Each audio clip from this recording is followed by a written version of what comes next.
урматтуу телекөрүүчүлөр, Билим каналынан астрономия сабагын көрсөтүүнү улантабыз. Бүгүнкү сабакта биз жылдыздардын классификациясы, башкача айтканда, жылдыздар кандай түргө бөлүнөт, бири-биринен кандай айырмаланат деген суроолорго жооп беребиз. Мына жылдыздар бири-бири менен өлчөмү, жарык берүүчүлүгү, спектри, температурасы менен айырмаланат. Булардын өлчөмдөрү боюнча зор гиганттар жана карликтер деп аташат. Зор гиганттар деп аталышы бул күнгө караганда өлчөмдөрү өтө чоң болот. Ал эми карликтер күнгө караганда жылдыздар өтө кичине, ошондуктан буларды карликтер деп аташат. Эми жылдыздардын жаркырактыгы, температурасы, спектри, Герц, Прунт жана Рассел диаграммасы менен байланышкан.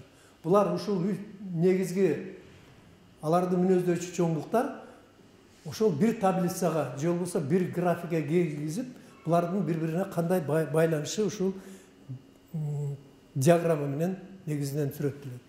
Мына бул жерде тик кеткен ок менен бул жылдыздардын жарык берүүчүлүгүнүн бирдиги көргөзүлгөн. Күндүн жарык берүүчүлүгү 1 менен белгиленет дагы. А бул жердеги жылдыздын жаркырактыгы андан миллион эсе чоң болуп атат. Мына бул жерде жылдыз. Ал эми горизонталдуу ок менен бул жылдыздардын түсү жана температурасы көргөзүлгөн. Бул жылдыздардын спектринин класстары, ал эми алардын бул температурасы.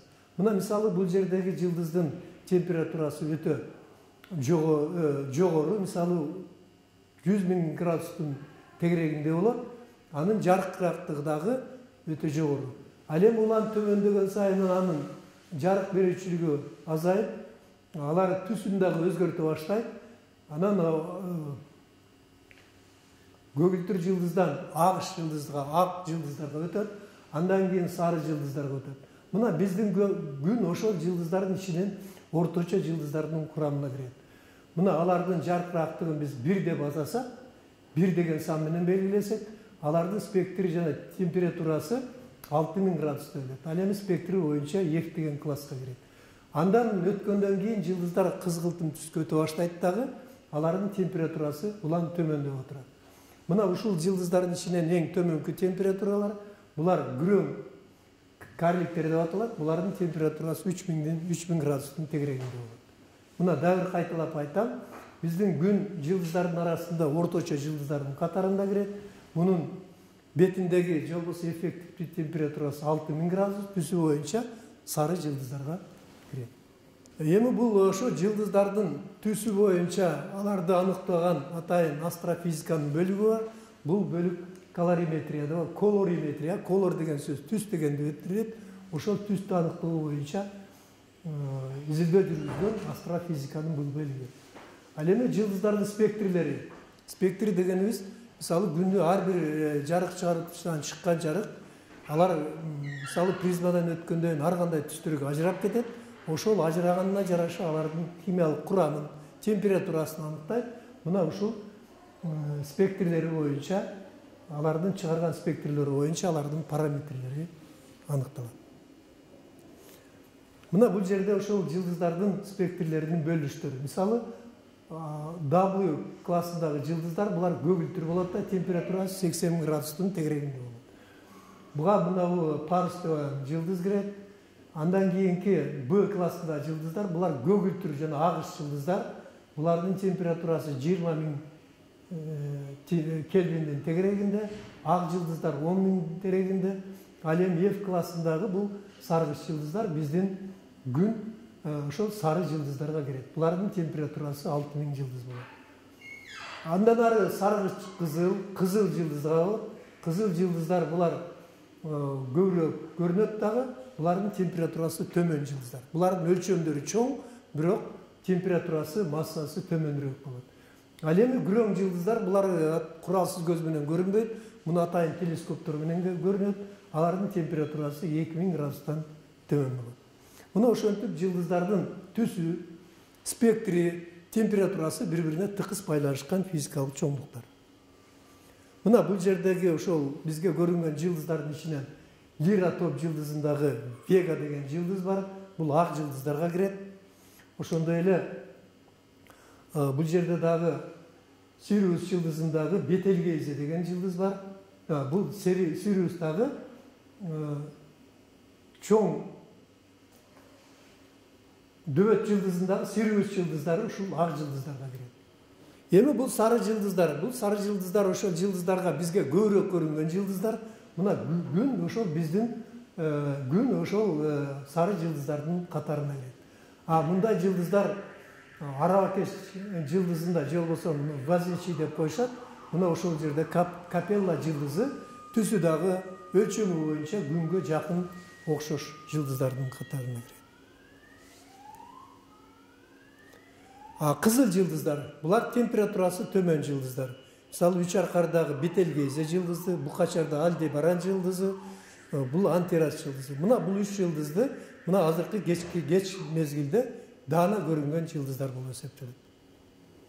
Эми жылдыздар өздөрүнүн дайыма бир калыпта турбайт. Алар өзгөрүп турат. Ошон үчүн буларды өзгөрмө жылдыздар деп аташат. Мына бул жердеги тутулуучу жылдыздар деп аташат. Тутулуучу жылдыздар деген себеби бир жылдыз экинчи жылдыздын айланасында кыймылга келет.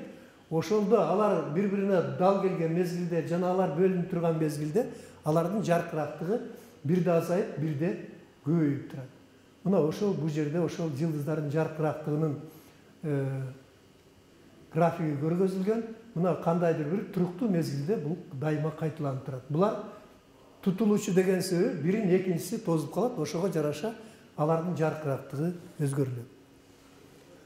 Эми чыныгы физикалык жылдыздар. Бул физикалык жылдыздар чыныгы өзгөрүп турган жылдыздар. Алардын ичиндеги жүрүп аткан термоядролук реакциянын бирде күчөшүп жана начарлашына, жайлашына карата бул мезгилдүү убакытта кайталанып турган жылдыздар кирет. Бул жылдыздар, мындай жылдыздарды Сефеидтер деп коет. Бул Сефей деген жылдыз биринчи жолу өзгөрмө экендиги аныкталган. Ошол сыяктуу өзгөргөн жылдыздарды Сефеидтер деп аташат. Ал эми айрым жылдыздар азыркы телескоптордон көрүнгөндө бири-бирине жакын жылдыздар. Бул жакын жылдыздар бири-бирине жакын болгондуктан гравитациясы күч чоң болгондуктан алар чоң күчтөр менен тартылышат дагы, ал жылдыздардын формасын дагы өзгөртүп берет. Булар ошол бири-бирине жакын жайгашкан жылдыздар, алардын ошол формасынын өзгөрүлүшүнө байланыштуу, алар жакын экендиги көрүнүп турат дагы, муну тыгыз кош жылдыздар деп айтышат. Эми жылдыздардын ушунча жарык жыл аралыктагы турган жылдыздар же болбосо күн бизге энергияны кандайча берип атат дегенде, бул жылдыздардын борборунда дайыма термоядролук реакция жүрөт. Термоядролук реакция дегенибиз жеңил элементтер улам бири-бирине биригишип, оор элементтерди пайда кылат. Ошол мезгилде аябага эбегейсиз чоң энергиялар бөлүнүп чыгат. Мына ушундай кубулуштарды термоядролук реакция дейт. Демек, жылдыздардын жана күндүн бизге берип аткан жарыгынын жана энергиясынын булагы ушул термоядролук реакциялар. Мына бул жерде кызыл гиганттар. Бул кызыл гиганттар дегенибиз булардын өлчөмдөрү өтө чоң, температурасы төмөн, өздөрүнүн энергиясын бергенден кийин бара-бара алар кадимки жылдыздар, мисалы сары жылдыздар кызыл гиганттарга өтө баштап, анан күрөң гиганттарга өтөт. Күрөң гиганттарга. Мына ошондон баштап жылдыздар өзүнүн жашоосун токтото баштайт. Эми бул жылдыздардын ичинде нейтрон жылдыздар деп аталгандар. Бул нейтрон жылдыздардын тыгыздыгы өтө жогору, массасы чоң. Мисалы күндүн өлчөмүнө караганда 2,5 эсеге чоң болгон, бирок өтө кичинекей, бир 10 километрдин тегерегиндеги өлчөмдө болушат дагы. Булардын массасы чоң жана температурасы дагы өтө жогору. Андан кийин булардын жылдыздардын ичинде пульсарлар деген бар. Пульсар деген сөз бул пульсацияланган же болбосо өзүнөн чыгарган толкундарды мезгил менен өзгөртүп туруучу жылдыздар. Мына ушундай жылдыздардын бири бул бизге даана байкалганы, бул краб сымал тумандуулук деп аталат. Бул тумандуулуктун ичинде ушундай пульсар бар. Алардан чыккан энергиясы жерге берилип, жерге таасир этип турат. Мына бул краб сымал тумандуулук, бул алардын чыгарган энергиясы. Бул ада чоң ылдамдык менен айланып тургандыктан, анын бизге келген энергиясы мезгил менен өзгөрүлүп турат дагы. Ал кандайдыр бир пульс менен берип аткандай болуп көрүнөт. Ошон үчүн буларды пульсарлар деп аташат. Эми бул жылдыздардын эң мындай бир массасы өтө чоңу, жана өзгөчөлөнгөн жылдыздар булар кара туюктар. Бул кара туюктар дегенибиздин себеби булардын массасы өтө чоң болот, тыгыздыгы чоң болот дагы, өзүнөн чыккан энергияны тышка чыгарбайт. Ичинде сакталып калат, энергиясы улам көбөйөт. Бул кара туюктар деп аталат.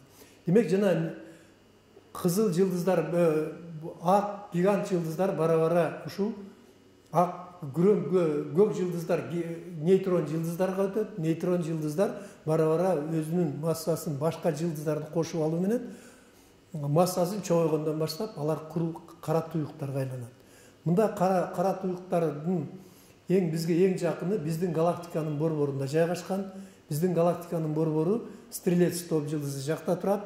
Мына ошол жерде биздин галактиканын борбору бардык, биздин галактикада бардык жылдыздар ошонун ичинде биздин күн, биз дагы ошол биздин галактиканын борборундагы кара туюкту айлана.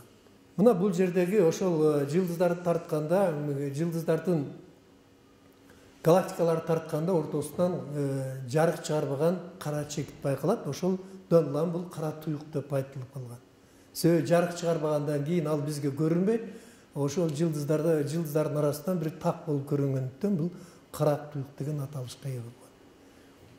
Мына бул биздин галактика деп койсок, ушул галактиканын бардык галактикалардын борборунда, алардын борборунда ушундай кара туюк жайгашкан, а калган жылдыздар ошол кара туюктун тегерегинде. Бул кара туюктун дагы бир өзгөчөлүгү өзүнүн айланасындагы жакын турган объектилерди өзүнө кошо баштайт. Кошо баштап улам массасын чоңойто берет. Мына бул жерде ошол биздин күн бир жылдын ичинде өткөн зодиак топ жылдыздарынын сүрөтү көргөзүлгөн. Мисалы мына бул жерде биз азыр бул жерде турсак, күндү биз азыр Козерог топ жылдызынан көрөбүз. Мына бүгүнкү күндө күн азыр Козерог топ жылдызында турат. Себеби ал жылып кеткен жок күн. Жер жылып атканда ошол күн которулуп турат дагы, ошол күн жылгандай болуп көрүнөт. Мына азыр жер бул жерде турганда биз азыр күндү Козерог топ жылдызында жайгашып турат, бирок бул жылдыз бизге көрүнбөйт. Анан ал бул жака өткөн сайын улам кийинки топ жылдыздарга өтөт дагы. Бир жыл ичинде кайра ушул ордуна кайра келет. Эми биз ушул жылдыздардын картасын пайдаланып, өзүңөрдүн гороскобуңардагы топ жылдыздарды тапканга аракет кылгыла. Алар кандай жылдыздар бар экендигин, анда кандай өзгөчөлүктөр бар экендигин билсеңер, бул кандайдыр бир даражада асман жөнүндө, аалам жөнүндө билимиңерди көбөйтө аласыңар. Анда бүгүнкү сабагыбызды ушу менен аяктады. Көңүл бурганыңыздарга чоң рахмат.